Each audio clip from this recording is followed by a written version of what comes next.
aku dijadiin bahan taruhan. Waduh. Iya, kayak waktu itu aku sempat hampir mereka itu merencanakan mau memperkosaku. Hah? Iya, sempat. Serius? Kalau merasa berat, bilang ke Allah, Allah pasti bantu. Dan aku itu selalu bingung sama orang-orang yang suka sengaja nggak sholat. Itu yang ada di pikiran kalian sebenarnya apa sih? Kayak aku pengen tahu gitu. Karena dulu aku tuh kalau lupa sholat bener-bener kayak, gimana nih? Lupa sholat kayak bener-bener sedih gitu loh. Masa yang mualaf aja rajin sholat, gue udah dari lahir nggak sholat. Iya. Nah biasanya cara aku untuk tetap nggak lupa sholat adalah aku pasang alarm. Selamat datang di Rukun Podcast. Tapi akhirnya agar Mbak Ola bangkit dari ngedon itu gimana? Alhamdulillah aku kan dapat dukungan dari mama tentunya. Terus alhamdulillah aku punya teman banyak yang baik banget. Mereka semua welcome, ngedukung aku, bantu nguatin aku. Waktu itu bahkan aku sampai bingung mau cerita ke siapa masalah ini. Karena kalau aku cerita ke mama juga kan kayak mama nggak bisa yang terlalu gimana-gimana. Lagi pula itu kan karena pihaknya internal, nanti malah makin beda gitu, panas lah ibaratnya. Iya, dan alhamdulillahnya kayak teman-teman aku tuh bener-bener welcome, ngedukung. Terus untuk yang non-Islamnya pun mereka nggak yang kayak langsung belak-belakan marahin, menceramahi, terus kayak ngomongin kasar, terus kayak ngatain kok lu bisa sih sampai pindah kayak gitu-gitu. Mereka enggak. Mungkin di belakang pasti aku tahu pasti mereka akan ada sekali dua kali omongan, tapi mereka enggak melakukan itu di depan aku. Jadi aku merasa mereka sangat menghargai keputusan yang aku ambil. Betul. Iya, jadi yang membuat aku kuat saat itu adalah mama dan teman-teman aku semua, karena aku benar-benar dikelilingi banyak banget orang baik. Alhamdulillah banget ya. Karena benar-benar lingkungan itu apalagi teman-teman itu bisa jadi imun sendiri ya. Benar-benar apalagi saat lagi ngedon-ngedonnya itu ya. Iya. Nanya ada lagi nggak misalnya kalau ini kan tadi ujiannya adalah ketidakpercayaan gitu kan, dan alhamdulillah dan insya Allah seterusnya kan ibaratnya kita beribadah itu kan semakin lama semakin meningkat ya, keyakinan, ilmu dan sebagainya. Tapi ketika ngejalanin untuk masalah belajar Islamnya, itu pernah nggak ngerasa kayak ngedon, susah banget sih belajar Islam gitu kan, atau mungkin kajiannya banyak banget sih gitu kan? Alhamdulillah sejauh ini enggak ya. Sebenarnya aku tuh sempat bingung ya. Aku mau nanya juga nih ke teman-teman yang lagi nonton. Boleh tanya, monggo. Jadi awal aku mualaf itu kan aku benar-benar kayak memperhatikan orang sekitar lah. Oke. Iya kan. Pasti aku mencari teman-teman aku pada kayak gimana sih.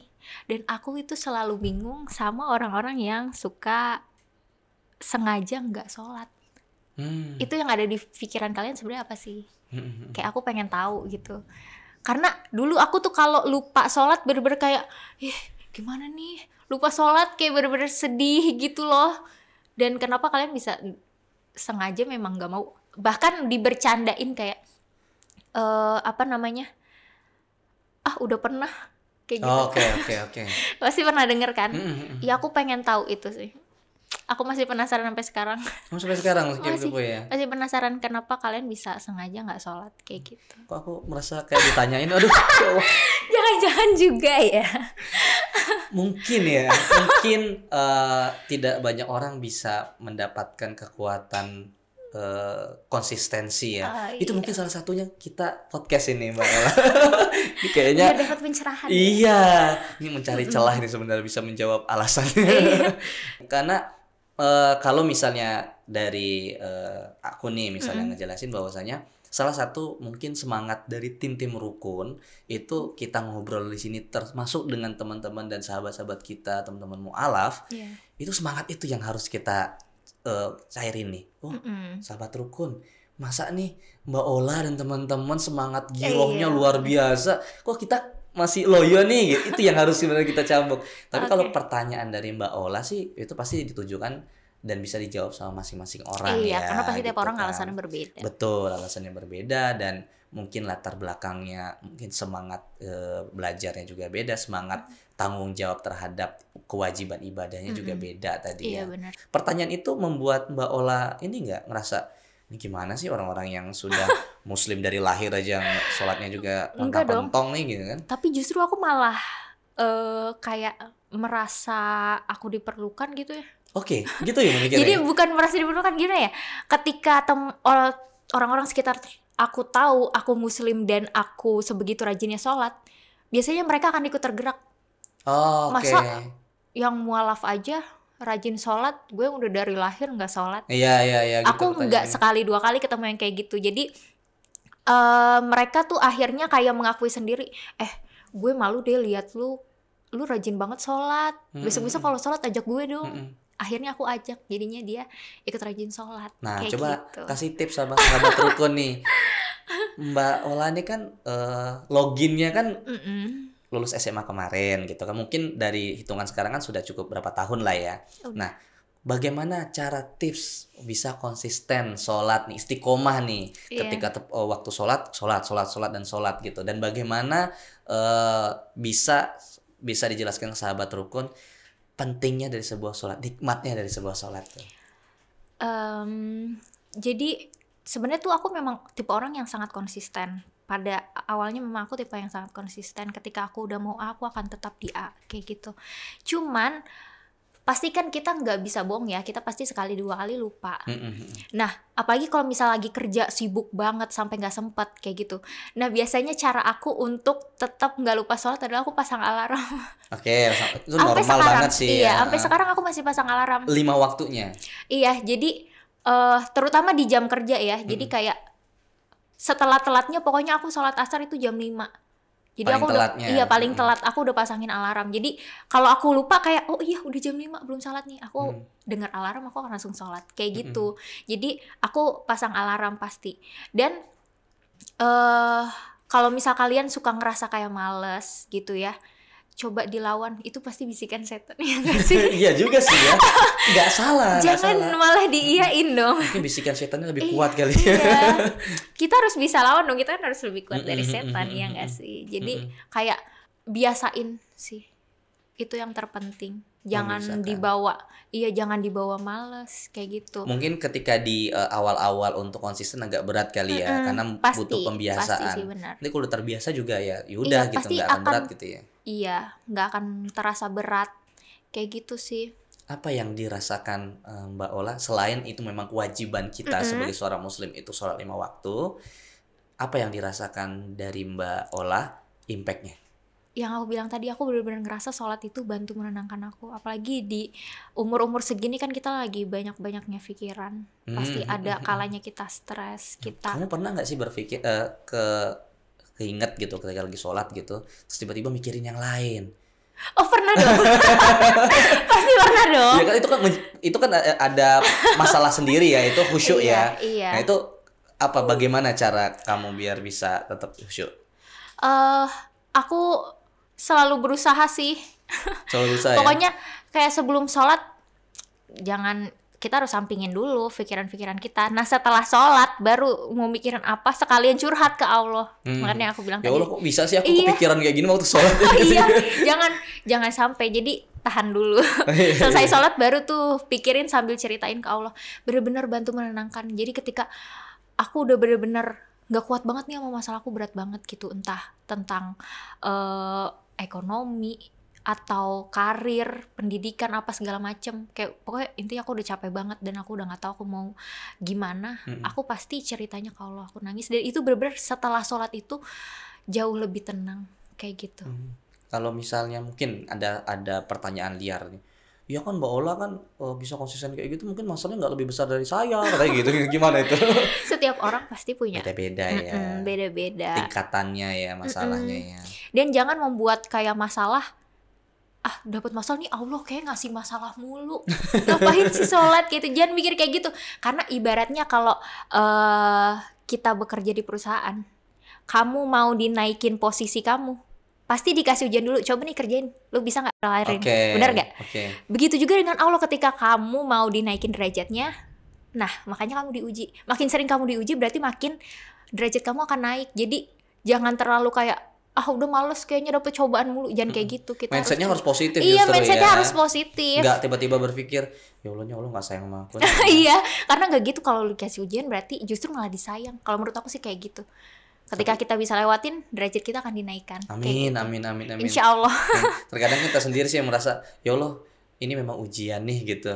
Aku tahu gitu. Tapi ya kira-kira aku sanggup gak sih ya gitu pertanyaannya. Kok Iya, berat bener banget sih. ya gitu ya. Padahal sebenarnya kan dari Allah sendiri kan sudah berfirman di ayat Al-Qur'an bahwasanya kan la yukallifullahu nafsan illa wus'aha kan. Maksudnya tidak setiap masalah itu pasti sesuai dengan dan bisa manusia Iya, sanggup betul. gitu kan. Pasti Yang Allah yang kasih disanggup. masalah pasti ada solusinya Iya, gitu kan. betul. Insya Dan Allah. kita nggak boleh kayak merasa terpojok. Mm-mm.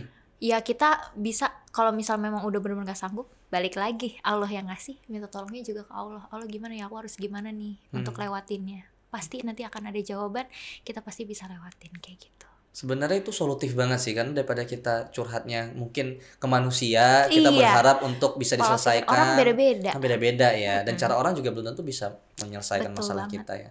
Curhatnya kepada orang maha pemberi Iya, betul. solusi. Nanti daripada pasti ke orang. tiba-tiba yakin sendiri dan tiba-tiba kepikiran sendiri. Oh Biasanya gitu, sih kalau aku kamu kayak ngerasain gitu. seperti Iya, itu? aku ngerasain selalu kayak gitu. Yang sebelum-sebelumnya mungkin aku gak kepikiran, ntar tiba-tiba kayak ya udah lewat aja gitu di kepala. Oh iya, bisa dengan kayak gini, kayak gitu. Oh. Mau tentang masalah apapun itu pokoknya aku selalu pasti. Keren. Dan akhirnya yakin sendiri, punya keputusan sendiri, kayak gitu sih biasanya. Itu fase yang luar biasa sih. Iya. Mbak Ola, aku mau nanya nih. Mbak Ola tuh waktu menjadi mualaf tuh langsung berhijab? Enggak. Oh enggak. Dong. Apa transisi yang hingga akhirnya memilih oh iya aku sudah mualaf nih, udah Islam, berarti aku harus berhijab, enggak gitu atau gimana? Ya perasaan mau berhijab sih sebenarnya udah dari awal. Tapi kan balik lagi tadi aku nggak langsung nge-show off gitu, aku nggak langsung ngasih lihat ke semua orang. Iya. Kalau aku sudah mualaf sekarang gitu. Jadi aku pelan-pelan.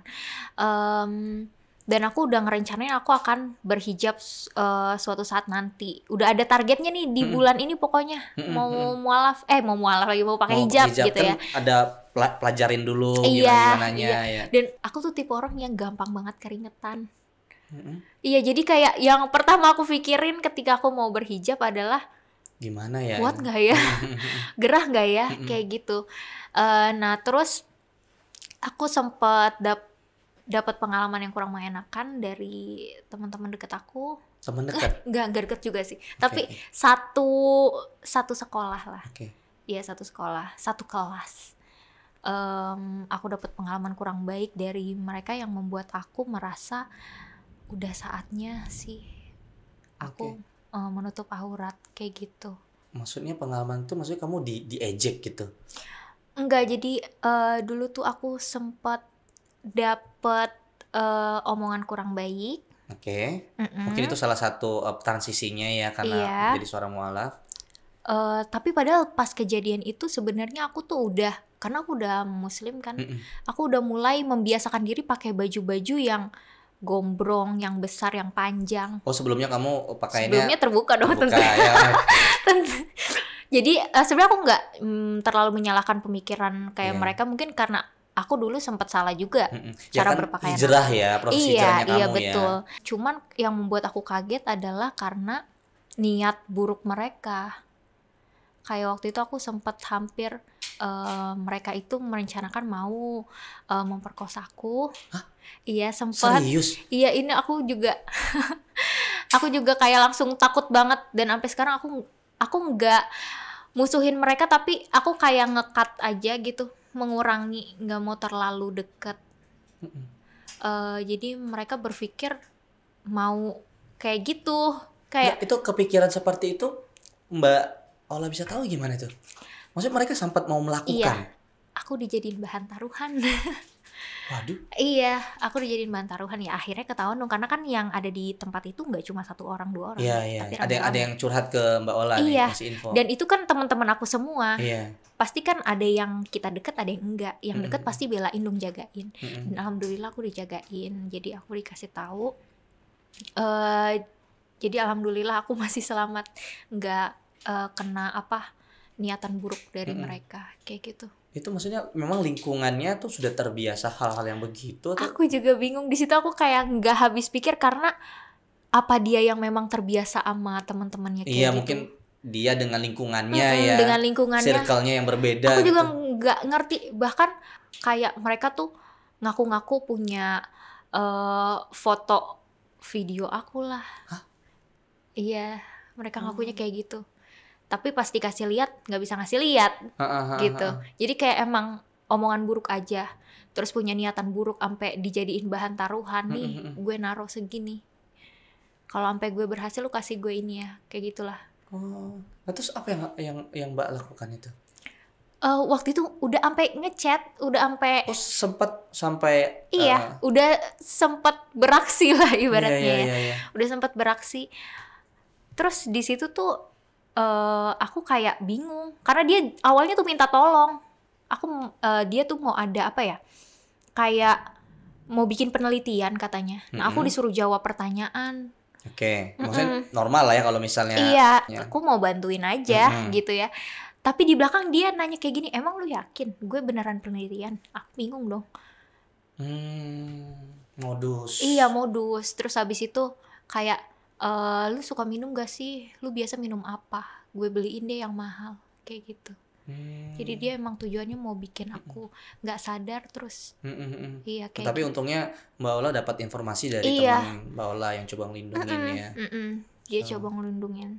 Akhirnya dia ceritain terus kayak pas aku tahu aku langsung kaget sih. Hah, pantesan dia baru aja Begini. semalam nih ngechat kayak ngajakin minum bareng kayak gitu. Terus aku bilang kan aku memang nggak minum, aku bukan peminum. Dan mereka tuh kayak nggak mungkin, pasti akan mau aja gitu. Akan mau aja, nggak apa-apa, coba dulu kayak gitu. Statementnya seperti itu ya. Statement mereka kayak gitu, nggak apa-apa, kalau nggak mau ya udah cokokin aja kayak gitu. Oh, itu di Jakarta itu ya? Di Jakarta. Ya mungkin karena ibu kota kali ya, lingkungan, tidak semua lingkungan yang seperti kita baik, mungkin bahkan Iya, di benar lingkungan sih. kita sendiri bisa jadi ada juga pemikiran-pemikiran yang kurang baik gitu ya. Padahal sudah difilter itu ya ibaratnya pertemanannya. Iya, benar-benar. Aku jarang ketemu mereka.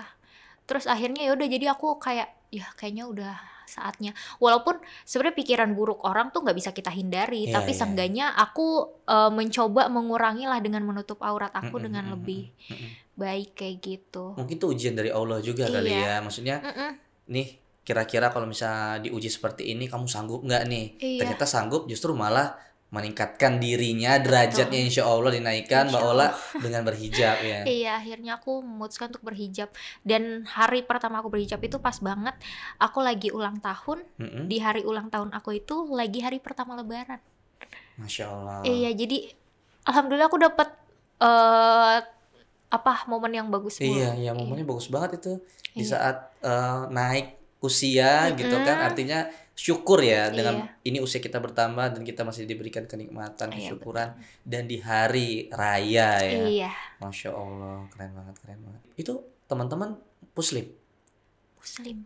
Enggak ada yang non juga. Artinya tidak terbatas sama keyakinan ya. Enggak terbatas dengan keyakinan. Itu tidak maksudnya poin yang ingin tak sampaikan adalah bukan masalah agamanya, tapi itu membuat statement atau paradigmamu jadi negatif nggak sih terkait gara-gara mereka gitu. Misalnya aku nih udah mualaf, kamu kan juga muslim, masa kamu malah mau melakukan seperti ini gitu kan? Enggak sih, aku nggak mikir kayak gitu. Aku lebih mikir justru ke orangnya cowoknya, ya. ke orangnya. Kok bisa sih cowok mikir kayak gitu, kayak gitu. Aku tuh sampai nanya ke temen aku yang cerita, emang lu pada kalau nongkrong ngomonginnya apaan sih? Kok bisa sampai kepikirannya kayak gitu? Apakah memang mereka terbiasa melakukan hal seperti itu apa gimana? Itu tapi aku masih nggak ngerti sampai sekarang ya. Mungkin kan emang tiap orang beda-beda. Jadi aku nggak melihat dari sisi itunya, aku melihat ke pribadi mereka aja. Kok bisa sih pribadi mereka seburuk itu kayak gitu loh.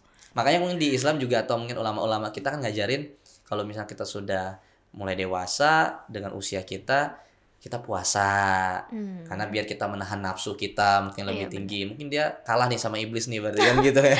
Udah dimasukin. Udah dimasukin malah ya. Serem banget Ya, Masya Allah. Alhamdulillahnya kan akhirnya Mbak Ola justru dengan kejadian-kejadian yang senegatif itu tetap istiqomah ya. Iya.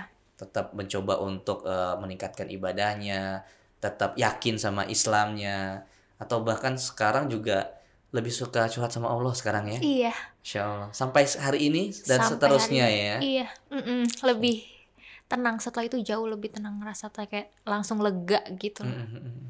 Dan papa juga alhamdulillah sekarang sudah biasa aja ya. Udah biasa aja. Karena kan di situ juga Mbak Ola juga justru menjelaskan dengan cara Mbak Ola sebagai anak ya. Adiknya sekarang udah selesai kuliah ya berarti sekarang ya? Enggak, dia masih semester berapa ya? Karena dia tuh sempat kerja dulu. Cewek ya? Cewek. Jadi dia nggak langsung kuliah. Dia tuh sempat juga kuliah di universitas yang lama tapi berhenti. Akhirnya dia pindah lagi ke universitas baru. Sekarang dia udah baru mulai sih, baru tingkat 2. Tingkat 2. Kalau yang cowok udah ini SMA. Masih SD. Oh masih SD. Oh Dia jauh masih ya kecil. jaraknya ya. Iya, jauh banget Kecil jaraknya banget. memang. Dia masih SD. Nah, kayaknya sama Timur Kun kita harus podcastin sih semuanya. Apalagi adiknya tuh, keluarga datang ya kita silaturahmi ya. Mungkin bisa jadi trigger awal ya kita silaturahmi di Rukun Podcast sehingga kita punya kegiatan-kegiatan lainnya ya kan. Nah, Mbak Ola kasih dong tips buat sahabat Rukun. Mungkin history itu kan berbeda-beda orang ya, dengan berbeda-beda cara ya. Tapi bagaimana sih agar kita tetap membangun mindset positif yang seperti Mbak Ola lakukan gitu, positif kepada Allah, kemudian curhat sama Allah, dan ketika ada masalah ya Allah kasih aku solusi, dengan daripada kita justru cenderung depresi, kita berpikir pusing, terus kita justru malah menyakiti diri sendiri, itu kan justru malah dilarang di Islam gitu kan. Kalau aku tuh sebenarnya kalau menurut aku yang penting kita tuh banyak-banyak bersyukur aja. Aku sangat bersyukur atas apa yang udah aku alami selama ini.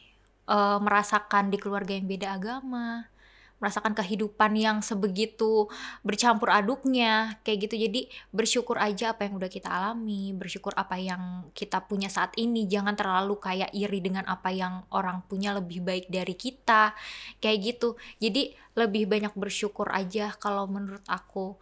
Ketika kita bersyukur, mau kita dapet cobaan pun pasti kita ngerasanya kayak itu bukan hal yang berat. Dan jangan terlalu merasa apa yang kita alami itu hal yang buruk, cobaan yang buruk, dan itu menyakiti gitu. Tapi anggap itu sebagai, pokoknya selalu berpikir positif aja dari sisi apapun. Anggap aja itu sebagai ujian. Ketika kamu berhasil, kamu akan dinaikkan derajatnya. Pokoknya perbanyak ibadah, usaha. Itu juga tetap jangan cuma berpasrah ya. Iya. Tawakal, ikhtiar, itu 100% semua ya. Nanti akan kebawa sendiri sih kalau menurut aku. Pokoknya intinya yang pertama itu harus bersyukur. Kalau menurut aku kayak gitu, yang bisa membuat kita berpikir positif. Karena setelah aku merasakan aku lebih banyak bersyukur dan aku berpikir kalau semua yang terjadi di hidup aku itu adalah takdir, bukan suatu hal yang kebetulan, akhirnya ketika aku mendapatkan cobaan pun aku nggak akan ngerasa kayak kok Allah malah ngasih kayak gini sih gitu. Karena aku udah ngerasa apapun yang aku lakukan aku akan melewati takdir ini dan aku akan bisa melewatinya, kayak gitu. Jadi mau aku lagi di posisi terbawah sekalipun aku nggak akan kayak yang marah terus dibawa stres apa gimana, karena aku udah tahu ini pasti udah ada takdirnya di hidup aku. Mau yang aku lakuin apapun gak usah terlalu menyesali. Aduh, aturan kemarin ngambil pilihan yang ini nih, belum tentu nanti bakal jatuh kayak gini kalau ngambil pilihan yang itu. Pokoknya jangan terlalu menyesali, karena semua itu udah ada jalannya, udah ada takdirnya. Syukurin aja apapun itu. Kalau merasa berat, bilang ke Allah, Allah pasti bantu, kayak gitu. Masya Allah. Iya, banyak pikirin, pokoknya semuanya tuh lihat dari sisi positif, jangan dari sisi negatif. Karena kebanyakan orang kan pasti lihat negatifnya dulu kan. Iya. Ya pokoknya lihat dari sisi positifnya dulu. Kayak gitu. Keren. Karena emang kebiasaan dari kita kan ketika ada masalah atau segala macam yang mengancam di diri kita gitu, baik itu langsung marah-marah, nggak terima kan. Iya, pasti kita defensif nih. Aduh, kenapa sih gitu kan. Iya, benar. Insya Allah, hebat. Mbak Ola nih mungkin loginnya baru berapa tahun, tapi sebenarnya loginnya udah dari lahir sebenarnya. Bisa jadi. Login istilah hijrah ya. Iya, karena kalau dari cerita dan mindset yang positif yang dibangun Mbak Ola itu justru mengingatkan ke aku pernah baca dan pernah dikasih tahu sama senior juga, itu kata-katanya Ibnu Athaillah tentang istirahatkan dirimu dalam urusan duniawi, apa yang sudah Allah atur tidak usah kau ikut campur. Mungkin di situ dijelaskan bahwasanya udah yang Allah kasih ini tuh sebenarnya bagian kebaikan buat kita ya. Betul. Bukan berarti kita tidak boleh ikut campur dengan kita pasrah aja ya, kita ikhtiar juga 100%. Benar. Masya Allah tuh. Iya, kayak gitu. Udah belajar sampai Wasi Ibnu Athaillah diaplikasikan loh langsung sama Mbak Ola. Masya Allah keren banget loh. Mbak Ola nih terima kasih banyak sudah mau sharing dengan sahabat rukun. Insya Allah apa yang kita sampaikan ini menjadi bagian dari kebermanfaatan. Iya. Terus memang kalau kita kan di Islam kan salah satu amalan yang tidak terputus ya ketika kita wafat, salah satunya itu adalah ilmu yang bermanfaat gitu. Jadi memang semangat kita di podcast ini ketika kita sharing, mungkin narasumber juga sharing juga, itu mendapatkan manfaat buat orang lain, jadi ilmu, jadi semangat lagi gitu kan. Buat sahabat-sahabat rukun semua. Makasih Mbak Ola. Buat sahabat rukun juga jangan lupa untuk dukung kita, subscribe channel kita biar kita semangat mengundang narasumber-narasumber keren, cerdas, apalagi Mbak Ola nih, mantap banget nih sharingnya nih. Dan tentunya jangan lupa untuk komen, like, dan juga di-share. Tentunya sahabat rukun yang memberikan masukan, arahan, kemudian juga itu kita selalu tampung sih dari komentar-komentar, termasuk juga ide untuk mengundang narasumber. Sebenarnya kan ada beberapa narasumber kita juga justru informasinya dari sahabat rukun semua juga gitu. Makasih sahabat rukun, Mbak Ola. Assalamualaikum warahmatullahi wabarakatuh. Iya, waalaikumsalam warahmatullahi wabarakatuh. Selamat datang di Rukun Podcast.